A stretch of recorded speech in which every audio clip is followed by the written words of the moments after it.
Yeah, last we spoke, you were doing a bunch of graphics work for an online virtual community thing.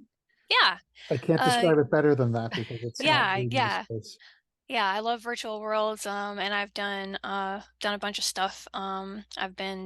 I've helped with social media management and community management, and I've also done a whole lot of graphic design, making basically level design for companies that want to have their offices and conventions and stuff in the metaverse.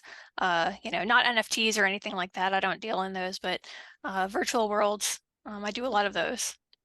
Okay. You mentioned that you have ADHD, and Yes. it seems to be that Clock is resonating with people who have ADHD.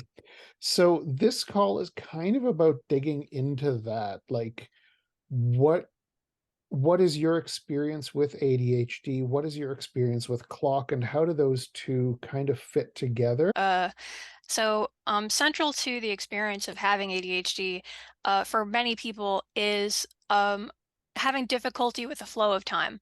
It's hard to tell. It's like some minds are really good at storing the passing of time. You don't even have to look at your watch. My husband is like that. But for me, I can focus on something and completely not know how much time has passed. That's just kind of how it works.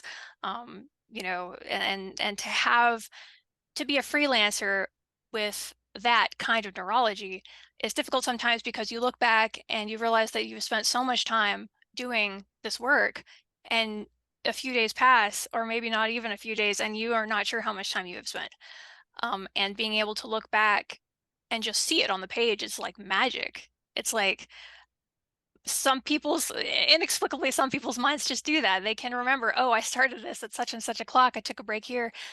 No, not for me. And so having something that keeps track of that for me is incredible. On a good day, my memory has to live outside my brain. It's kind of like they say in clinical research, which my life has gone back and forth between industries. They say in clinical research, for an employee without this condition, and for everybody, if you don't write it down, it didn't happen. And I don't write down when I switch applications. I don't write down when I necessarily start work on any given day as a freelancer and when I stop. Um, so having that memory be able to live outside my brain is just incredible. I can tell a client how much time I've spent without having to stress about it myself and kick myself when I can't remember, which I can never remember. I cannot expect that from myself. I've learned because I have ADHD. So yeah, great tool, perfect tool for that for me. Okay. So your comment about not recognizing the passage of time, do you have a word for that? Um, I think a lot of people use the word time blindness, Okay. and I think that's probably fitting. Time blindness kind of feels like your brain has a lot of different eyes, and a lot of them are closed at one time or open, and there's one eye on the time, and it'll just close, and then you don't have it, and then you look back and it's not there. You didn't record any of that information. That's kind of what it's like. Um, and You're probably familiar with the ADHD concept of hyperfocus. It's not exclusive to ADHD, Yeah. but hyperfocus, you're just focused on that one thing, and you have incredible patience and stick to activity with that one thing that you're focused on, and everything else kind of falls away. It's kind of a superpower sometimes, especially when you're trying to get a lot done in a very short time. I wouldn't trade it for the world myself, but Yeah. it definitely comes with a lack of knowledge of how much time has passed. So that's uh that's definitely a big part of it. Other tools do you use that help you manage your ADHD? I use Obsidian a lot. It's kind of like one of those second brain sort of uh softwares. You've probably heard of it. Hmm. Um, and I just have notes connected to notes. It's got this amazing like graph system where you can just see like the more notes you have and connect over time with interlinks between them, it's like it forms a brain in the node view, like with all the docs connected to each other. And it really is that.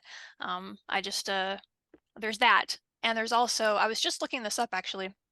Um, there's a system called the Johnny Decimal System, And it's really interesting because it's kind of like the Dewey Decimal System, but for your own files, for your own topics of life. And it was kind of amazing to start using it because I wrote down here, I'm not exaggerating when I say it has fundamentally changed the entire way I organize my life and my pursuits. Um, because I can separate the different, like, not only the things that I want to do, but the files that I have on my computer, the time I spend in Clock, I can sort of assign that to, I can see that in my Johnny Decimal System where my files and my bookmarks on Chrome and everything is organized. I can see how much time am I putting into these things? How many, bookmarks am I putting into these things? Is that what I want? Are there other things that I haven't thought about in a while that I actually do love spend time on and want to spend more time on? And I can just analyze it as a big picture. So yeah, the Johnny Decimal System and Obsidian and Clock are, I guess, my kind of, at least right now, my holy trinity of things that keep me organized mentally. Okay. Now, Obsidian is marketed as a for everyone tool. I'm familiar with it. I haven't used it. I've got it on my list of these are the tools that I want to try out if I one day have time to try out tools. Yeah, Um, Johnny Decimal, is that a system designed for ADHD? Or is it just something that somebody came up with that you've adapted? it is just kind of an all-purpose something somebody came up with to organize the different areas of your life. Basically, you put numbers before you sort of arrange your life into 10 categories, very broad categories, 10 or less, and then within that, you organize it one level deeper, and then that's kind of it. Like, it's not exactly it when it comes to digital files, but when you organize it like that, 2 levels deep, you know exactly where you're going to be able to find something that you saved. And with me, I constantly have new projects. ADHD represent.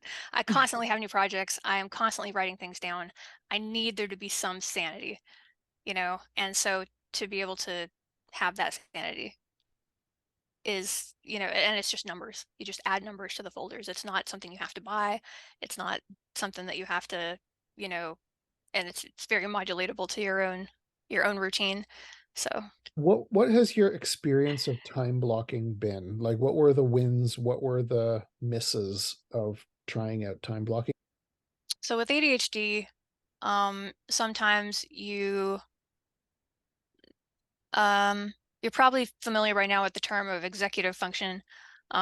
Like even if you put something where you want it, even if you put something on your calendar where you want it at a certain time of day, whether or not you're going to be able to muster up the dopamine to do it then, sometimes it's anyone's guess. And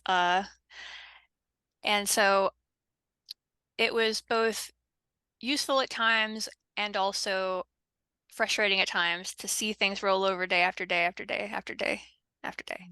But whenever I speak to somebody with ADHD, I recognize a lot of what you're saying. So I created Clock because not because I have time blindness. I'm actually quite aware of the passage of time because I'm always running out of it. Yeah. Um, but switching between projects, I just can't be bothered to start and stop a timer. It's too tedious. It's too difficult to remember to do that. hmm Yeah. But when we talk about time blocking, muster up the dopamine. I think you nailed my feeling precisely. Like, I could schedule things for 11 a.m. tomorrow, but has no bearing on whether or not I'm going to want to do it. And I've stared at my Yeah. schedule with I'm supposed to do X and then I do nothing because I'm supposed to do X, but what I really want to do is Y, and then I do nothing at all. And Yeah, so because you feel kind of guilty. yeah, and so I've just kind of adjusted my life to I'm gonna do the thing that I feel like doing, and eventually I'm gonna feel like doing X Yes, because exactly. eventually it's urgent enough, and then I use Exactly. Clock to help me Yes. track those switches. That is absolutely right on. That's absolutely right on.